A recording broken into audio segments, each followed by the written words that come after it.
Buenas noches, ¿sí se escucha? Gracias. eh, Gracias por confirmar. Eh, Disculpen la demora, temas laborales a última hora. Vamos a conversar el día de hoy. Vamos a iniciar esta sesión un poco absolviendo cualquier duda que tengan. El día de ayer nos quedamos analizando algunos aspectos muy importantes en torno a la práctica de la prueba de ADN, ¿no? ¿Cómo es practicada, ¿no? El día de hoy también a través del Club de Abogados presentamos o enviamos una lectura que es muy importante analizar, en donde se discute un poco cuál es el grado de fiabilidad y cuál es la capacidad de análisis que tienen que tener aquellos jueces que se encuentran con pruebas de ADN, porque no es un hecho muy difundido el que se controvierta la prueba de ADN. ¿Qué quiero decir con esto? Que existe una aceptación generalizada de que la prueba de ADN es infalible. Entonces, lamentablemente, esto ha generado un boom de la prueba de ADN y en algunos casos, como el ejemplo que les puse ayer, puede fallar la prueba de ADN, ¿no? Eh, ¿Qué ha sucedido en el país? ¿Qué es lo que está sucediendo en el país? ¿No? Y aprovecho también para animarles por si tienen alguna pregunta para que la puedan ir realizando y vamos absolviendo cualquier duda que tengan, ¿no? Entonces, ¿cuál es la figura de la prueba de ADN en nuestro país? Para hablar de la regulación de la prueba de ADN, ya hemos pasado el día de ayer a conversar, hemos estado conversando un poco sobre cuál es el concepto de prueba de ADN. Vamos el día de hoy a conversar su asimilación en nuestro país y algunos problemas importantes respecto de esta prueba, ¿no? Entonces, aquí hay un tema interesante que es oportuno que conversemos y es la posibilidad de entrar a cuestionar un poco la prueba de ADN, porque como les digo, hay una aceptación generalizada de que una prueba de ADN es infalible y por lo tanto no puede impugnarse, no puede modificarse. Entonces, cualquier persona que se realice la prueba de ADN, el resultado que salga va a ser aceptado sin ningún cuestionamiento y eso es algo peligroso por lo que vamos a ver a continuación, ¿no? Antes de tocar este tema, quisiera un poco definir la prueba de ADN que es denominada la prueba científica y la prueba pericial o la prueba de expertos, ¿no? Entonces, para esto tenemos que hablar en qué consiste una prueba de expertos, en qué consiste una prueba científica. Y para esto tenemos que decir, primero, que una prueba científica o una prueba pericial es una prueba realizada por alguien especializado, ¿no? Es alguien que conoce determinada materia. Por ejemplo, alguien especialista, ingeniero, que tiene como tarea determinar si el material de construcción que se ha utilizado para elaborar o para levantar cierto edificio es un material idóneo, si las resquebrajaduras que se han producido en determinada casa o determinado inmueble es producto de la mala construcción o es producto de algún evento sísmico que se ocasionó en determinada fecha. Entonces, este tipo de situaciones que ameritan un nivel de probanza mayor requieren desde luego conocimientos especializados, ¿no? Entonces, como primera premisa, la prueba pericial, en algunos casos la prueba científica, hace referencia a un conocimiento que no es un conocimiento generalizado, no es un conocimiento que podamos tener cualquiera de nosotros, ¿no? ¿Qué pasa o qué sucede cuando la prueba pericial o una prueba de expertos ingresa al proceso, ¿no? ¿Qué sucede cuando una prueba científica, no necesariamente de ADN, ingresa al proceso? ¿Cómo debe ser su tratamiento? ¿Cómo debe ser su valoración? ¿No? ¿Cómo debe ser su actuación? Y aquí nos metemos en el ámbito del derecho probatorio, ¿no? Entonces, dentro del derecho probatorio tenemos que tener claras las etapas que a su vez son derechos, ¿no? Y esto me gustaría que puedan tenerlo en cuenta. Dentro del derecho a la prueba y dentro de la etapa probatoria del ámbito del derecho a probar, se manejan varios derechos, subderechos. Sabemos que la prueba es un derecho fundamental, ¿no? Y aquí me voy a permitir utilizar un material respecto de, que me parece que lo tengo por aquí, ¿no? Sí, este de aquí, ¿no? Entonces, les estaba comentando que dentro de la prueba de ADN nos situamos en un contexto en que las personas aportan las pruebas científicas que consideran pertinentes dentro de un proceso que a su vez implica que cada justiciable pueda ejercer su derecho a la prueba. ¿De qué se compone el derecho fundamental a la prueba? Primero, de la posibilidad de utilizar medios de prueba. ¿Qué quiere decir esto? Yo puedo utilizar pruebas, ¿no? Yo puedo aportar pruebas. Y este es un derecho que tiene cada uno de nosotros. ¿Qué más? ¿Qué otra etapa o qué otro derecho? No solamente tenemos el derecho de utilizar pruebas, sino que estas pruebas sean admitidas al proceso, ¿no? Solamente no se puede admitir una prueba en determinados casos. ¿Cuáles creen que sean esos casos? ¿No? Solamente no se pueden admitir o no se admitirá una prueba cuando esa prueba sea impertinente, o sea una prueba ilícita, o sea una prueba que se ha presentado de forma extemporánea. Ahí estamos ante una situación, ¿no? Ante un escenario en el cual la prueba es posible que se rechace, ¿no? Si no sucede este tipo de situaciones, entonces la prueba debería aceptarse, ¿no? Después de eso hay otra etapa en donde pasamos a hablar de la prueba, de la etapa de actuación de la prueba. ¿A qué nos referimos cuando hablamos de la etapa de actuación de la prueba? Hablamos justamente en la fase o el derecho que tenemos todos nosotros para que una prueba que ha sido aportada al proceso y que además ha sido admitida por el juez sea actuada. ¿Qué piensan ustedes que significa actuar? ¿Qué significa actuar una prueba?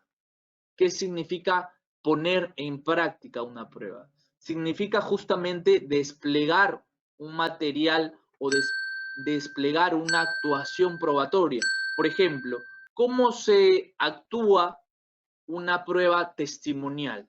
¿Tienen alguna idea de cómo se actúa una prueba testimonial? Se actúa interrogando al testigo, por ejemplo, ¿no? Interrogando al testigo. Entonces, de esa manera, el testigo va a ser interrogado y se va a actuar la prueba, ¿no? Se va a poner en práctica. Entonces, identifiquemos, como pueden apreciar en esta diapositiva, los derechos, los contenidos o el contenido esencial del derecho fundamental a la prueba. Sabemos que el derecho fundamental a la prueba no es un derecho que esté expresamente regulado en la Constitución. Si ustedes van a leer todos los artículos de la Constitución, inclusive los que se refieren a los derechos procesales que están regulados en el artículo 139, inciso 3, no van a poder identificar de forma expresa la existencia de un derecho fundamental a la prueba. ¿Eso significa que el derecho a la prueba como derecho fundamental no exista? No. El Tribunal Constitucional se ha encargado de darle al derecho a la prueba un contenido. Se ha hablado que el derecho al proceso comprende un haz de derechos, o sea, una serie de derechos que forman parte de su estándar mínimo. El derecho al juez natural, el derecho de defensa, el derecho a la pluralidad de instancias. Y dentro de ese derecho al debido proceso se encuentra el derecho a la prueba. Entonces, ¿por qué es importante tener en cuenta el contenido esencial del derecho fundamental a la prueba dentro del contexto de la prueba de ADN? Porque dentro del derecho fundamental a la prueba hay varias fases y subderechos, ¿no? Y uno de ellos es el hecho o la posibilidad de que yo pueda utilizar la prueba de ADN justamente para demostrar algo. En el caso de la filiación extramatrimonial o matrimonial, yo puedo aportar y tengo el derecho a utilizar este medio de prueba porque además así lo ha establecido nuestro ordenamiento, a utilizar esta prueba de ADN para demostrar paternidad, ¿no? Y además solamente se puede excluir ese derecho por ley, o sea, salvo que la prueba sea impertinente o que haya sido obtenida de forma ilícita. ¿Qué quiere decir? Por ejemplo, que yo practique la prueba de ADN a una persona sin autorización judicial, por ejemplo, o si que el pueblo, ¿no? Una persona está durmiendo, ¿no? Y la mujer dice, bueno, yo voy a aprovechar que esta persona está durmiendo y voy a hacer que alguien rápidamente traiga a un especialista y le tome una muestra de sangre, ¿no? En contra de su voluntad, ¿no? Esta forma de obtener la prueba sin una autorización legal, sin un requerimiento judicial, puede viciar, puede hacer que esa prueba de ADN obtenida de forma ilícita sea excluida del proceso. Sin embargo, si es obtenida en el momento por una persona que además quiere someterse a esta prueba de ADN, entonces no va a haber ningún problema y ninguna violación del derecho fundamental a probar, ¿no?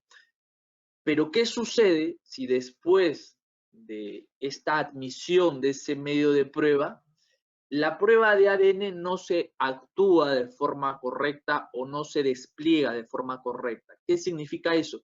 Que la prueba tiene que actuarse debidamente. La prueba de ADN, en este caso, tendrá que recogerse de forma adecuada. La muestra, como conversábamos ayer, deberá conservarse en la cadena de custodia, deberá protegerse justamente esas muestras obtenidas, ¿no? De esa forma, en su momento, va a ser debidamente actuada, ¿no? ¿Cómo se valora ahora esta última parte de aquí que dice los derechos, el derecho a que los medios de prueba sean valorados? ¿Cómo se valora una prueba de ADN? ¿Cómo se valora una prueba de expertos? Supongamos que existe una prueba de expertos, una prueba científica o de cualquier otro perito especializado, y este perito es ofrecido por la parte demandante. Imaginen ustedes.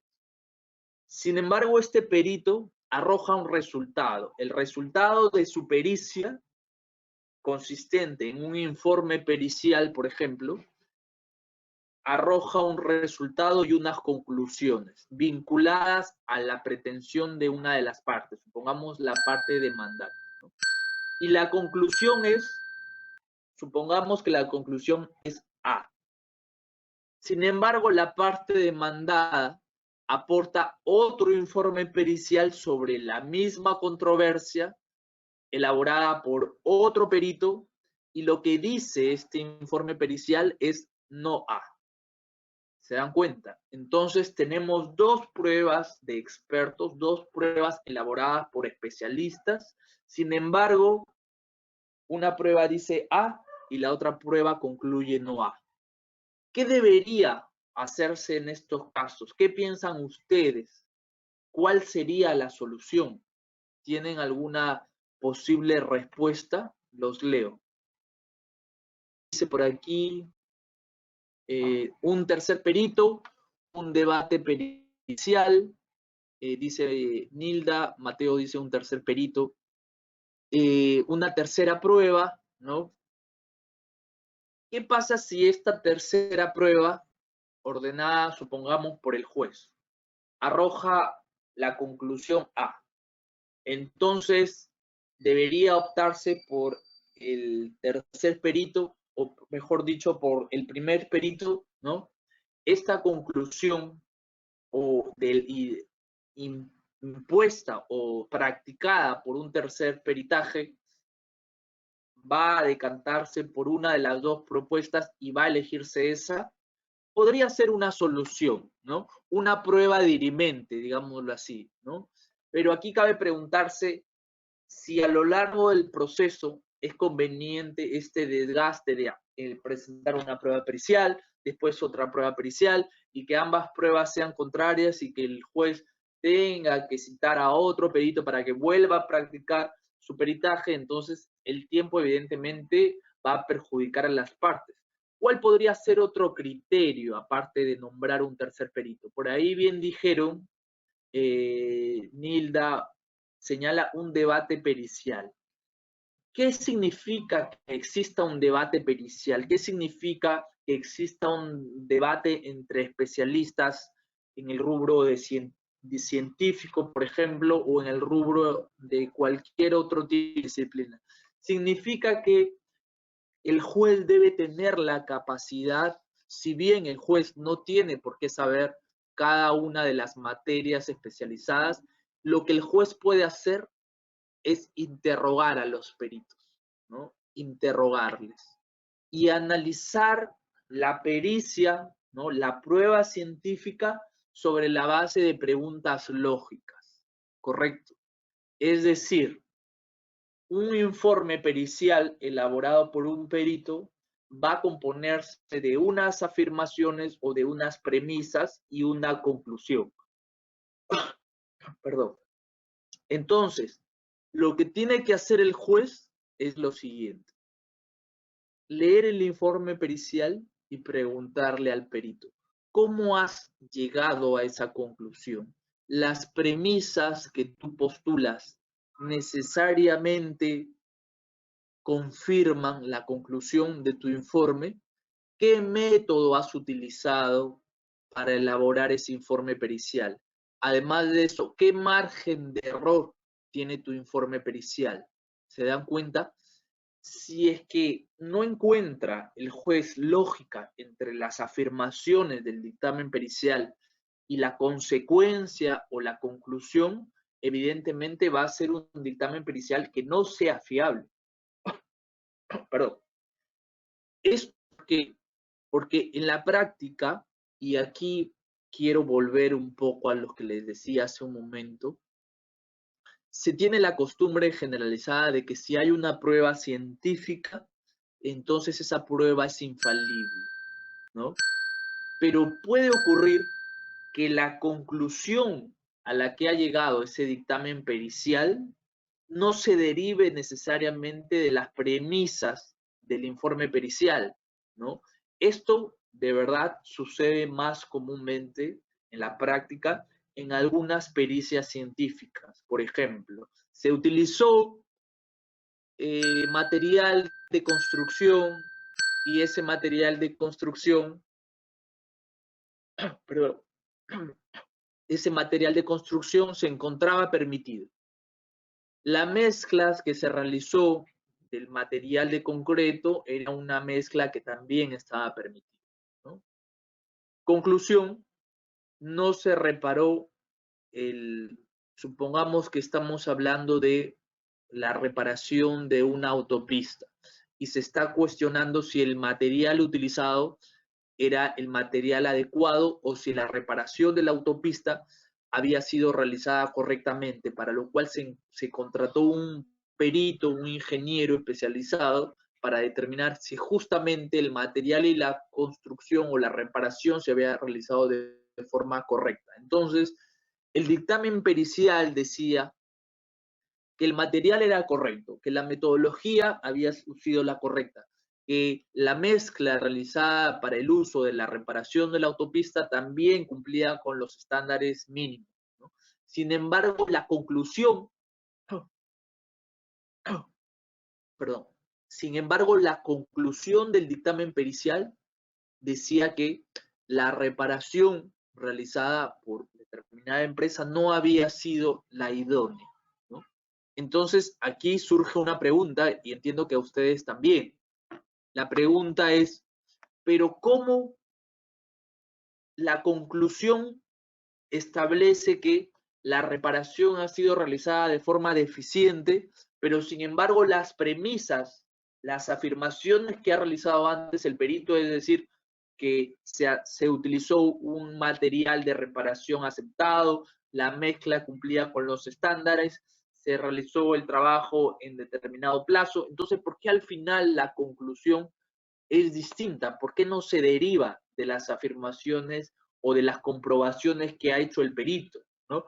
Y esto, fíjense ustedes, ocurre con frecuencia, lamentablemente, ¿no? En algunos casos que he tenido la oportunidad de ver, ha ocurrido que cuando estamos ante un perito de parte, es decir, un perito presentado y además pagado por una de las partes, usualmente, perdón, usualmente este perito, no usualmente, mejor dicho, en algunos casos, en algunos lamentables casos, el perito favorece intencionalmente a la persona que lógicamente le está pagando, ¿no? Porque no tendría ningún sentido que le paguen para hacer un trabajo que no va a beneficiar a quien lo ofrece, ¿no? Ese es el problema, perdón, ese es el problema que se puede apreciar en este tipo de situaciones, ¿no? La conclusión de un dictamen pericial o de una prueba científica no se derive de los hechos o no se derive de la realidad. Eso es lo que nosotros tenemos que tener en claro. Ese es el punto de partida para nosotros analizar una prueba científica, ¿no? Entonces, ¿cómo el juez podría saber cuando estamos ante una prueba que es realmente idónea, que realmente nos puede decir la verdad, que es una prueba que además no se está manipulando ni se está tergiversando? Es justamente haciéndole preguntas a los peritos, ¿no? Viendo su nivel de profesionalismo. Aquí, aquí hay algunas preguntas, claro, hay algunas aportaciones, correcto, ¿no? La conclusión, para que sea correcta, tiene que derivarse de las afirmaciones del perito, del informe pericial. Si no se realiza este ejercicio, esta tarea, entonces probablemente sea un trabajo equivocado o un trabajo parcializado, ¿no? Entonces ustedes en el ejercicio de su abogacía o de la práctica, no se dejen sorprender por algunos dictámenes periciales o algunas pericias científicas solamente porque son pruebas científicas, ¿no? El hecho de dotar de un contenido o de darle un valor exagerado o un valor sobredimensionado a la prueba de ADN puede traer consecuencias que finalmente terminen perjudicando a quien podía tener la razón. Puede llevar a situaciones en las cuales se declare la paternidad de una persona cuando justamente esta persona no era el padre. Y lo digo esto en el contexto de una prueba científica. Por ejemplo, en la pericia sabemos que hablamos de una naturaleza, de unos conocimientos de naturaleza científica, ¿no? Ahora, ¿qué cuestiones hay en torno a la prueba de ADN, ¿no? Habiendo dicho habiendo dado este preámbulo, pasamos a analizar entonces la ley que modifica el proceso de filiación judicial extramatrimonial. En toda pericia realizada, cuando se aporta un informe pericial, esta pericia debe ser usualmente ratificada por el perito en la audiencia de prueba.